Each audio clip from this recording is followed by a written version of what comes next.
The clerk typed my name twice, checked the screen, and shook her head. No single reservation under Mercer. I have 2 rooms, Richard and Carol Mercer, then Catherine and Derek Hale. That's it. I set my suitcase down and called my mother. She picked up on the 4th ring, laughing at something Catherine said in the background. "Mom, there's no room booked for me." She paused the way she does when she's deciding how confused to sound. "Oh, honey, I thought you'd sort it out. You always do." She said it brightly, like a compliment. Behind her, I heard Catherine ask Derek whether the pool was heated. My mother had planned a family vacation in Gatlinburg, Tennessee, 3 nights at a mountain lodge in peak October, and had not reserved a bed for her younger daughter. She hadn't forgotten. Forgetting comes with a gasp and a scramble to fix it. This came with a laugh.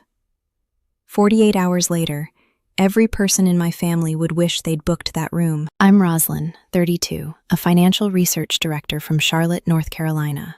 My parents planned a family vacation and forgot to include me, except it wasn't forgetting. I lived in Charlotte in a 1-bedroom apartment 12 minutes from my office. Coffee at 5:45, black, standing at the counter while the sun came up. 50-hour weeks, quarterly reports, conference calls in 3 time zones. I built that life from nothing, put myself through UT Knoxville on an academic scholarship and a job shelving books, 17 hours a week between classes, graduating summa cum laude with nobody in the audience except Nadine, my roommate. My sister Catherine had her tuition paid by our grandfather Arthur every semester, no questions asked, and dropped out of business school after 1 term because the professors didn't challenge her. She married Derek Hale at 28, had a son named Liam at 31, and hadn't held a job in 7 years. Our parents never commented on the difference. They didn't have to. Catherine was the one you took care of. I was the one who took care of herself. And despite the scholarships nobody celebrated and the apartment nobody visited, I drove 4 hours through the Smokies for every birthday, every Easter, every Christmas. I never missed. I thought showing up was enough to prove I belonged. Mom called in August. "We're all going to the mountains. Catherine found a gorgeous lodge in Gatlinburg. First week of October, leaves will be perfect." I asked about rooms. "Your father handled the reservations." I texted Dad. "Am I in room 2 or 3? He replied, "All set, don't worry." I believed him. "Your father tells you it's handled, you trust it." I requested 3 days off, packed hiking boots and a bottle of Malbec I planned to open with my mother on the balcony, and pictured Catherine and me on a trail with Liam between us. I drove west on I-40, then south through the Smokies, the October leaves doing exactly what the brochures promise. I pulled into the lodge parking lot at 3 o'clock, a big timber frame building with rocking chairs on a wraparound porch. The clerk, Alyssa, typed, scrolled, typed again, and her smile faded. "I have 2 rooms under Mercer, Richard and Carol in 214, Catherine and Derek in 216. There's no single reservation." 2 rooms, my name nowhere. "Anything else available?" "We're sold out, ma'am. Peak leaf season."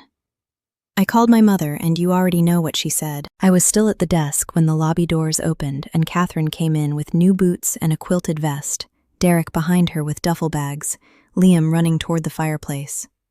She saw me with my suitcase and stopped.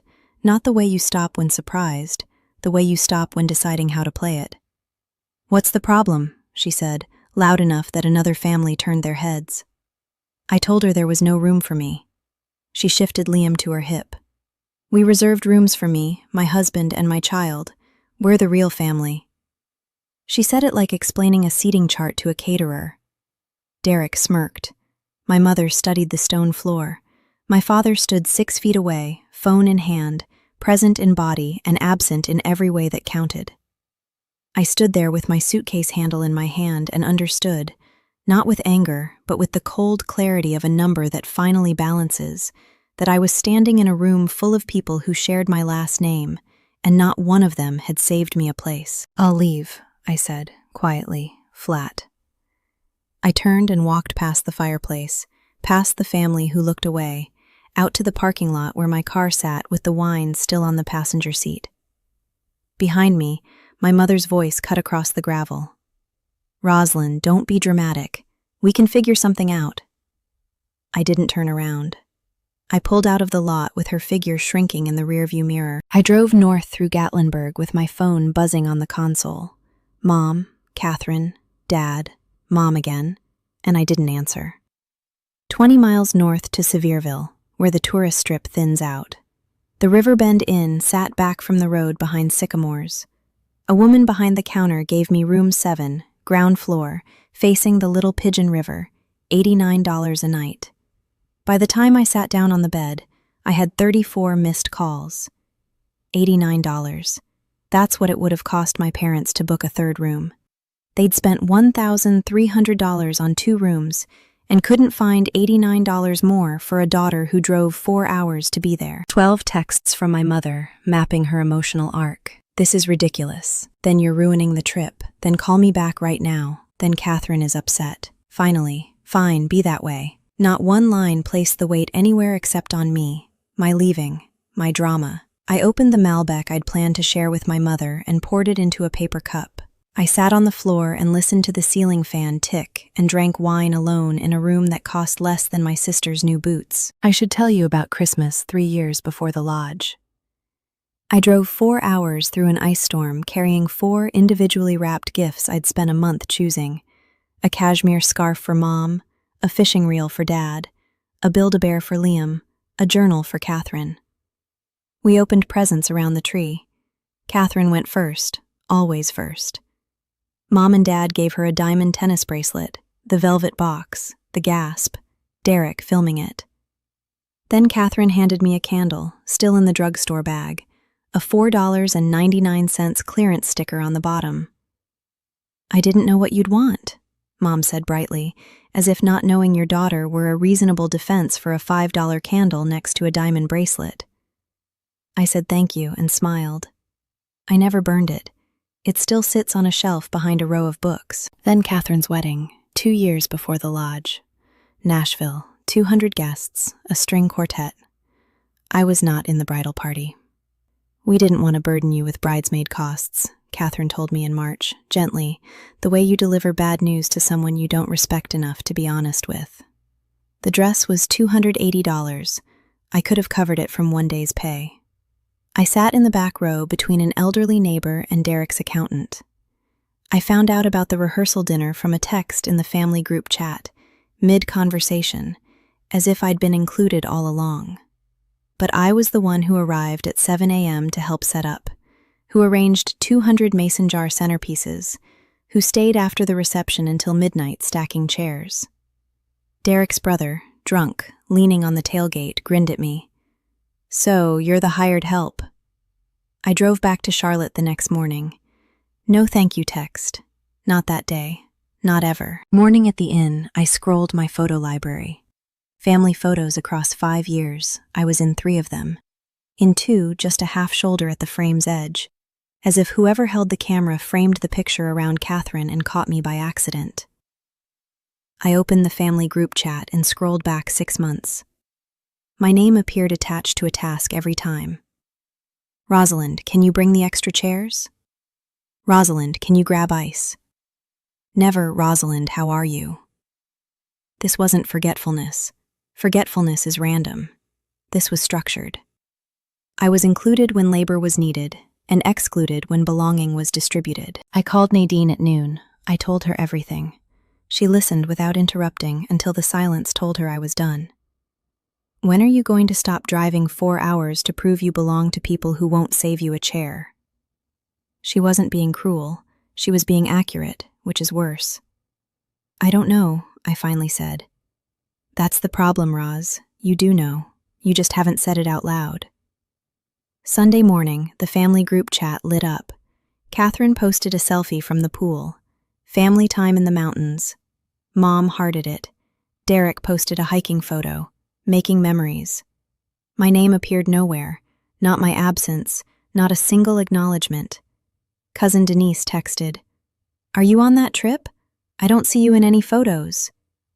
I typed, "I left."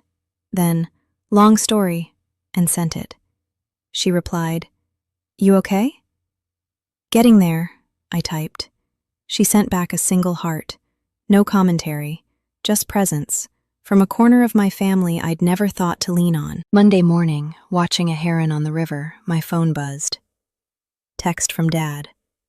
Mom says you can share Kay's room if you come back. We shouldn't book 2 rooms for someone who doesn't even bring anyone. I read it twice.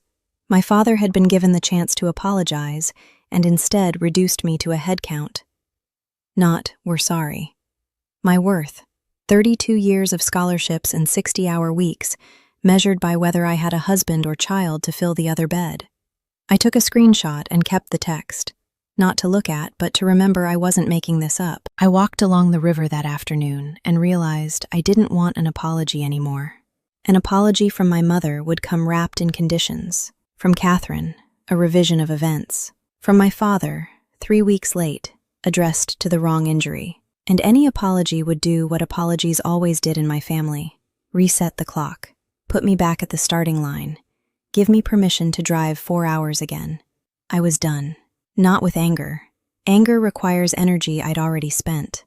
Done the way you close a ledger that never balanced and never will, because the inputs were wrong from the beginning. Arthur Mercer, my grandfather, was 82 and lived alone on Norris Lake, 30 miles north of Knoxville, since my grandmother Dorothy died in 2016.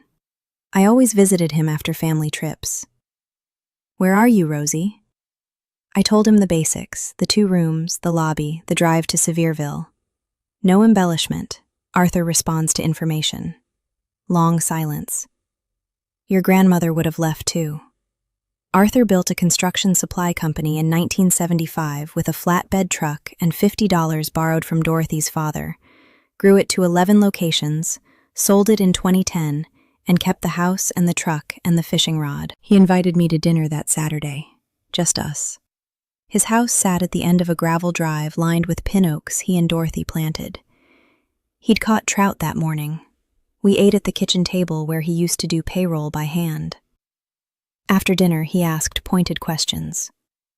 How much is Catherine's mortgage? Does Derek make enough to cover it? What does your father actually do at that company?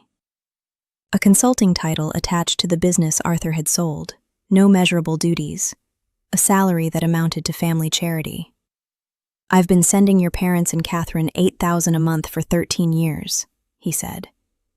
I set my fork down. I didn't know that. Nobody does, except them, and now you. 13 years, $8,000 a month, over $1 million, and not one of them had built anything with it. How much have I sent you? He asked.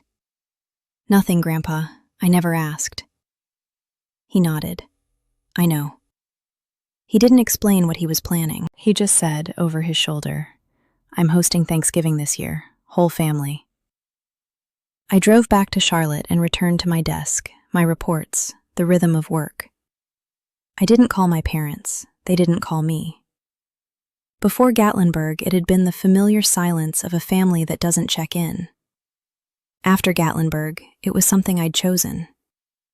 5 weeks later, Mom restarted the family group chat like nothing had happened.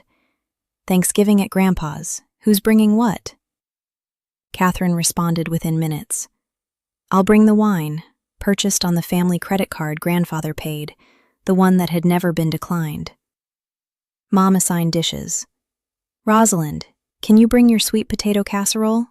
Everyone loves it. Excluded from a vacation, told I wasn't real family, informed I wasn't worth a hotel room, and now expected to spend 3 hours on a casserole. I typed back, I'll be there. No emoji.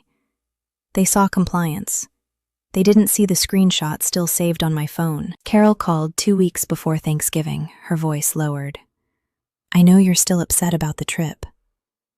I'm not upset, Mom. I'm clear. She talked about Catherine's pressure, Derek's cut hours. We just try to keep things smooth. Then, quieter. Sometimes I think about what happens if your grandfather stops helping us. I don't know how we'd manage.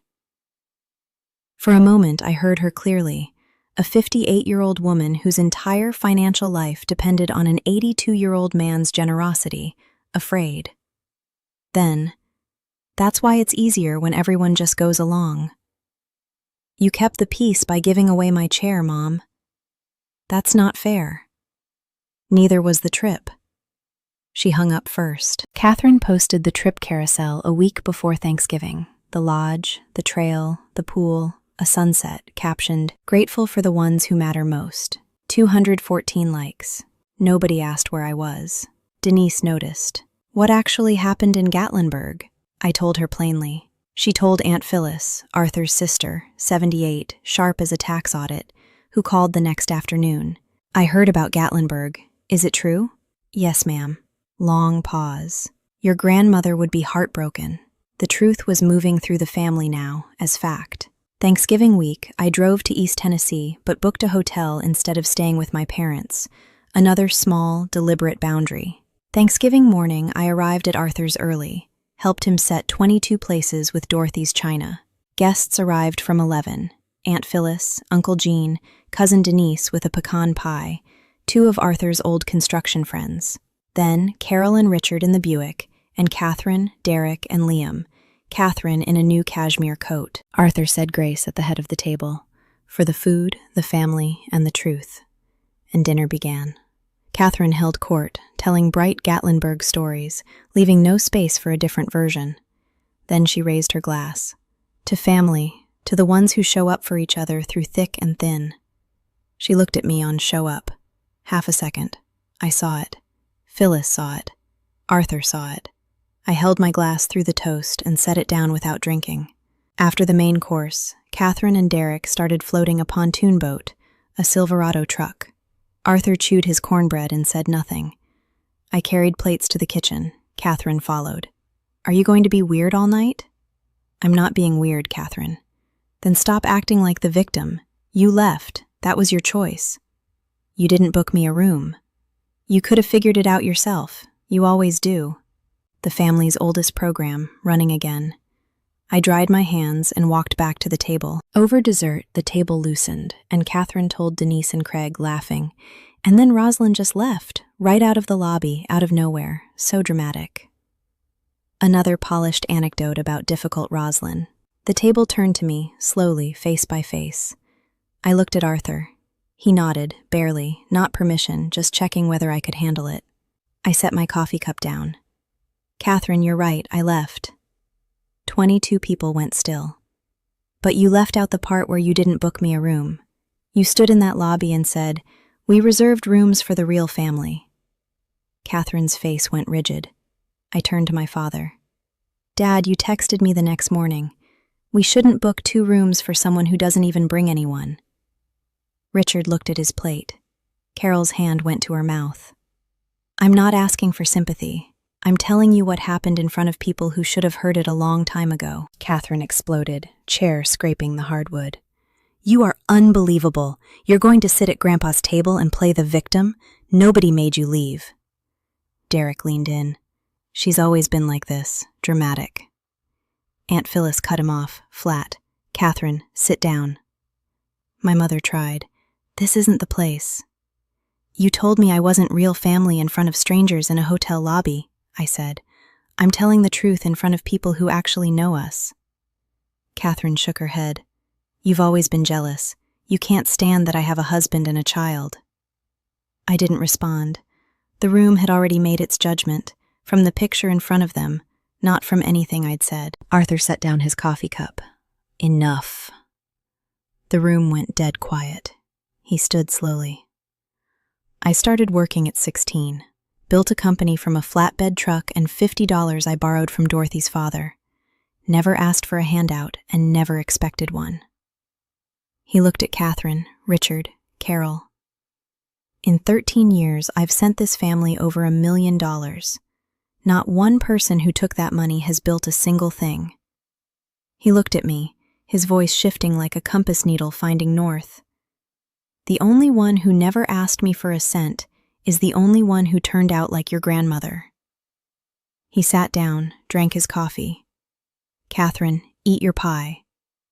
She didn't. They left fast. In the kitchen, Catherine cornered me, Liam on her hip.